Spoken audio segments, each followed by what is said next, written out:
कि अगर वो बाहर होते तो ज्यादा पार्टी के लिए काम करते हुए नजर आते, राज्यसभा में कई मुद्दे उठाते हुए नजर आते या तमाम तरह की जो कह सकते हैं प्रक्रिया उसमें हिस्सेदार बनते। लेकिन जिस तरह से सलाखों के पीछे अरोड़ा के बीच 2 करोड़ रुपए का लेन देन हुआ है। दूसरी तरफ देखा जाए जब सर्वेश मिश्रा की जमानत की बात आती है उस वक्त ये जो है। नमस्कार, नेक्स्ट 9 न्यूज देख रहे हैं आप और मैं हूं आपके साथ प्रज्ञा सिंह। बहुत बहुत स्वागत है आप सभी का मेरे खास प्रोग्राम सत्ता से सवाल में। आम आदमी पार्टी के लिए आज का दिन काफी ज्यादा महत्वपूर्ण था क्योंकि आम आदमी पार्टी के फायर ब्रांड नेता कहे जाने वाले संजय सिंह आखिरकार एक बार फिर से राज्यसभा पहुंच गए। राज्यसभा सांसद के तौर पर शपथ लेते हुए संजय सिंह नजर आए। इस दौरान उनके चेहरे पर मुस्कुराहट और वही कड़े तेवर देखने के लिए मिले। सवाल लगातार ये बन रहा है कि संजय सिंह राज्यसभा तो पहुंच चुके हैं, लेकिन क्या उनकी तेज तर्रार आवाज एक बार फिर से राज्यसभा में गूंजती हुई नजर आएगी? क्योंकि जानकारी दे दें कि संजय सिंह इस वक्त तिहाड़ जेल में है। जेल से ही अदालत के आदेश के बाद वो राज्यसभा में सांसद की शपथ लेने गए थे और उसके बाद एक बार फिर से उन्हें जेल ले जाया गया। दिल्ली कथित शराब घोटाले मामले में ईडी ने संजय सिंह को गिरफ्तार किया था और जिसके बाद से संजय सिंह को राहत नहीं मिली है। हालांकि सुप्रीम कोर्ट में आज भी सुनवाई हुई, लेकिन अदालत किसी निर्णय तक पहुंच नहीं पाई। ऐसे में तमाम सवाल बनते हुए नजर आ रहे हैं कि संजय सिंह राज्यसभा तो पहुंच गए हैं, लेकिन क्या आम आदमी के उन मुद्दों को राज्यसभा में उठा पाएंगे जिनके चलते कहीं ना कहीं उनकी गिरफ्तारी हुई है? न्यूज रूम में मौजूद अपने सहयोगियों से इस चीज को समझेंगे कि संजय सिंह आज जिस तरह से राज्यसभा पहुंचे हैं और जिस तरह से उनकी पत्नी अनीता सिंह साफ तौर पर दावा करती हुई नजर आई कि लड़ाई मुश्किल है लेकिन जीत मिलना नामुमकिन नहीं। अमन जी है मेरे साथ। अमन जी, आज आखिरकार संजय सिंह राज्यसभा सांसद के तौर पर शपथ लेते हुए नजर आए। इस दौरान उनकी पत्नी भावुक हुई, लेकिन उन्होंने कड़े लहजे में कहा कि उनके पति की गिरफ्तारी राजनीतिक द्वेष के चलते हुई है। कोई सबूत नहीं मिला लंबी छापेमारी के बाद भी, लेकिन फिर भी उनके पति जेल में है और मोदी सरकार पर हमलावर होते हुए सीधे कहती हैं कि लड़ाई मुश्किल है लेकिन जीत जरूर मिलेगी। देखिए, जाहिर बात है संजय सिंह के लिहाज से अगर बात की जाए तो वाकई उनका इस समय आम आदमी पार्टी में बाहर होना बहुत ज़रूरी था। लेकिन जैसे ही वो सलाखों के पीछे हैं तमाम तरह की बातें हो रही हैं कि चलिए राज्यसभा सांसद तो आप बन गए और शपथ ग्रहण भी हो गया, लेकिन उनका होना अगर वो बाहर होते तो यहाँ पर बीजेपी के लिए बहुत नुकसानदायक हो सकता था। क्योंकि जिस तरह से वो बयान रखते हैं, जिस तरह की वो बातें करते हैं, जिस तरह के तथ्य वो सामने रखते हैं, वो ऐसा लगता है कि बीजेपी के तमाम सारे प्रवक्ता भी उनके सामने कई बार फीके पड़ते हुए नजर आते हैं। और यही बात लगातार कही जा रही है कि आम आदमी पार्टी को जो कमज़ोर करने के लिए इस तरह की रणनीति अपनाएगी ताकि उनके बड़े नेता सलाखों के पीछे जाएं। आपने देखा कि केजरीवाल के खिलाफ भी जिस तरह पूरा मामला था, अभी भी उनके खिलाफ समन आ गया है, कोर्ट से जमानत उनको मिली है। तो ऐसे में कई तरह की बातें जो आम आदमी पार्टी है वो ये कहती हुई नजर आती है कि एक निखालिश जो कह सकते हैं कि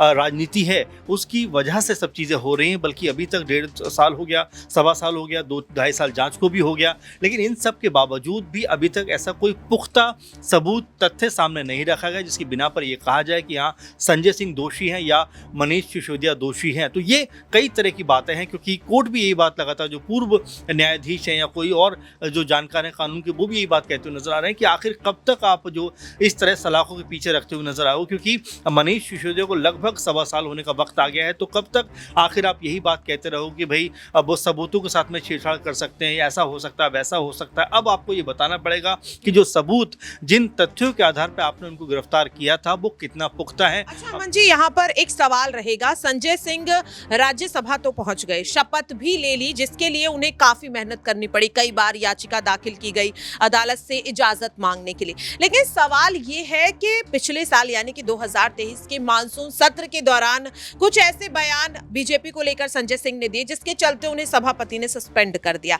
लेकिन सवाल ये है कि वो जेल में रहते हुए आखिरकार राज्यसभा में दिल्ली सरकार के उन मुद्दों को किस तरह से उठा पाएंगे? बाकी बिल्कुल सही कहा आपने, क्योंकि जब आप जेल के अंदर होते हो, सलाखों के पीछे होते हो, तो जाहिर बात है कि आपका नाम लेकर ज़रूर आम आदमी पार्टी की इमोशनल कार्ड खेलना चाहिए कि भाई हमारे बड़े नेताओं को जेल के अंदर बंद कर दिया है, उनको बाहर नहीं आने दिया जा रहा है। लेकिन सही कहा आपने कि अगर वो बाहर होते तो ज़्यादा पार्टी के लिए काम करते हुए नजर आते, राज्यसभा में कई मुद्दे उठाते हुए नजर आते, या तमाम तरह की जो कह सकते हैं प्रक्रिया उसमें हिस्सेदार बनते। लेकिन जिस तरह से सलाखों के पीछे हैं, तो ऐसे में अब ये सवाल भी उठ सकते हैं कि क्या उनको राज्यसभा भेजा जाना ज़रूरी था आम आदमी पार्टी के लिहाज से, या फिर उनकी जगह पे किसी और को कह सकते हैं कि बनाया जा सकता था। खैर ये तो पार्टी का मामला, लेकिन हाँ ये ज़रूर कहा जा सकता है कि अगर संजय सिंह बाहर होते तो बीजेपी को लेकर जिस तरह की बयानबाजी वो किया करते थे, जिस तरह की बातें वो रखा करते थे, उसमें बीजेपी के लिए मुश्किल पैदा होती, क्योंकि यहाँ पर इस बार कांग्रेस और आम आदमी पार्टी का गठबंधन दिल्ली में है, और यहाँ पर संजय सिंह अगर बाहर होते तो अपने बयानों के जरिए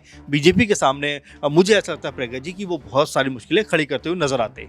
वाकई में देखिए, और अब यहाँ पर आपको बता दें कि राजनीतिक इतिहास में ये तीसरी बार देखने के लिए मिला कि जब कोई जेल से बाहर निकल कर जाता है राज्यसभा में जो कार्रवाई है उसमें शामिल होने के लिए। पहला 1970 को देखने के लिए मिला था, और उसके बाद इंदिरा गांधी जी के करीबी थे जो राज्यसभा में जाते हैं, कार्रवाई में भाग लेते हुए नजर आते हैं यहाँ पर कड़ी सुरक्षा के बीच। और आज एक और ऐसा दिन देखने के लिए मिला। लेकिन सवाल ये है कि जो यहाँ पर नियम है, अगर बात की जाए यहाँ पर विधानसभा के, राज्यसभा के या सदन से जुड़े, तो उनमें ये कहा जाता है कि कोई भी सांसद यहाँ पर राज्यसभा की कार्रवाई में शामिल होने का हवाला देकर जमानत नहीं मांग सकता। यानी कि अगर संजय सिंह को वाकई में जेल से बाहर आना है तो उन्हें अपने आप को यहाँ पर बेकसूर साबित करना पड़ेगा। लेकिन 6 महीनों से ज्यादा का समय हो चुका है, अभी तक तो अपने आप को बेकसूर साबित नहीं कर पाए हैं। आज भी सुप्रीम कोर्ट में लंबी सुनवाई के बाद फैसला कहीं ना कहीं टलता हुआ ही नजर आया। दिनेश है मेरे साथ, दिनेश से सवाल रहेगा। दिनेश, राज्यसभा सांसद की शपथ तो ले ली है, लेकिन अगर उन्हें संसद में जाना है, सदन में जाना है, तो अपने आप को बेकसूर साबित करना पड़ेगा। अभी तक नहीं कर पाए हैं। क्या लग रहा है, क्या बेकसूर साबित हो पाएंगे संजय सिंह या नहीं? देखिए, जिस तरीके से पिछले 5 महीने से हमने जो देखा है कि संजय सिंह को गिरफ्तार किए जाने के बाद ईडी ने जिस तरीके के आरोप लगाए थे, चार्जशीट भी पेश की थी, और उसमें यह बताया गया था कि 88 लाख रुपए का लेन देन किया गया है और अवैध तरीके से लेन देन किया गया है। दूसरी तरफ ईडी की तरफ से जब सॉलिसिटर जनरल कोर्ट में जाते हैं, वो ये कहते हैं कि यहाँ पर संजय सिंह और दिनेश अरोड़ा के बीच 2 करोड़ रुपए का लेन देन हुआ है। दूसरी तरफ देखा जाए, जब सर्वेश मिश्रा की जमानत की बात आती है, उस वक्त ये जो है ईडी के अधिकारी ये कहते नजर आते हैं, उनकी तरफ से कोर्ट में दलील दी जाती है कि 45 करोड़ रुपए का जो गोवा के विधानसभा चुनाव में इस्तेमाल किया गया है, और वो तमाम जो पैसा है वो दिल्ली शराब नीति के मामले से यहाँ पर आम आदमी पार्टी द्वारा और संजय सिंह द्वारा अर्जित किया गया है। यानी कि साफ तौर पर कोई एक पुख्ता सबूत यहाँ पर ईडी के पास नहीं है। अरविंद केजरीवाल लगातार आरोप लगा रहे हैं, कह रहे हैं कि हमारे तमाम जो नेता हैं उनको बेगुनाह यहाँ पर वो नेता हैं और यहाँ पर जबरदस्ती उनको जेल में भर करके रखा गया है। आमतौर पर जिस तरीके से सुप्रीम कोर्ट में उनकी जो जमानत याचिकाएं लगाई गई थी, उसमें सुप्रीम कोर्ट ने बार बार ईडी को फटकार लगाई है और ये कहा है कि एक कन्विक्टेड जो होता है उसका अधिकार होता है जमानत लेना, और ऐसे में संजय सिंह, मनीष सिसोदिया के खिलाफ जब तक पुख्ता सबूत नहीं है उनको जेल के अंदर रखना गैर संवैधानिक है। सुप्रीम कोर्ट ने, राउज एवेन्यू कोर्ट ने, दिल्ली हाई कोर्ट ने बार बार ये फटकार लगाई है, लेकिन अभी तक उनकी रिहाई नहीं हो पाई है। पिछले दिनों हमने देखा कि सुप्रीम कोर्ट से मनीष सिसोदिया को एक राहत मिली थी कि हफ्ते में एक बार अपने परिवार से मुलाकात कर सकते हैं, लेकिन अब हो सकता है कि चुनाव के बाद ये प्रक्रिया जो है ये तेजी लेगी और लोकसभा चुनाव के बाद मनीष सिसोदिया और संजय सिंह की कहीं ना कहीं जमानत पर अब कोर्ट गंभीर विचार कर सकता है। एक आखिरी सवाल और रहेगा दिनेश, के 9वां समन अरविंद केजरीवाल को भी भेजा गया है, 21 मार्च को उन्हें भी पेश होना है। क्या लग रहा है, अरविंद केजरीवाल इस बार पेश होंगे या फिर नहीं? क्योंकि 8 समन जब भेजे गए तो एक भी समन का जवाब वो देते हुए नजर नहीं आए। हाँ देखिए प्रज्ञा, 12 मार्च वो तारीख है जब अरविंद केजरीवाल ने कहा था कि मैं वर्चुअल रूप से आपके समक्ष आपके तमाम सवालों का जो जवाब देने के लिए पेश हो सकता हूँ, उसके बाद मैं चुनावी कार्यक्रमों में व्यस्त हो जाऊंगा। जाहिर बात है कि दिल्ली के मुख्यमंत्री हैं, एक संवैधानिक पद के ऊपर मौजूद है, हर वक्त जो है उनके पास टाइम नहीं होता है और ऐसे में तमाम सरकारी कार्य होते हैं जिनके चलते मुख्यमंत्री की कहीं ना कहीं उपस्थिति होती है। तो ऐसे में ईडी जिस तरीके की हठ धर्मिता सत्ता पर चल रही है, उनको ये कह रही है कि हमें आपके आवास पर पूछताछ करनी है या फिर आपको ईडी के दफ्तर पर ही पहुंचना पड़ेगा, लेकिन इसमें वो कहते हैं कि भाई पूरा मामला रिकॉर्डेड है, यदि आप वर्चुअल मेरे से सवाल करते हैं मैं उनका जवाब देने के लिए तैयार हूं।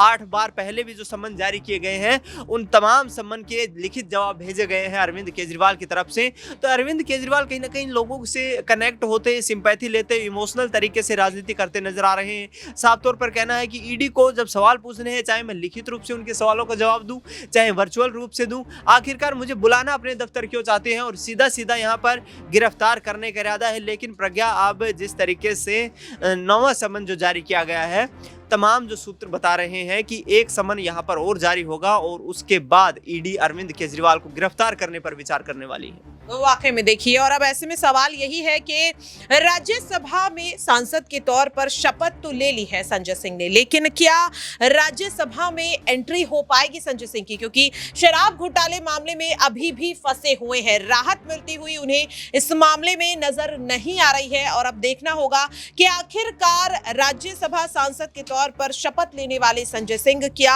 अदालत के सामने अपनी ईमानदारी को साबित कर पाएंगे या फिर नहीं। फिलहाल के लिए मेरे खास प्रोग्राम सत्ता से सवाल में इतना ही। बाकी की खबरों के लिए आप देखते रहिए नेक्स्ट 9 न्यूज।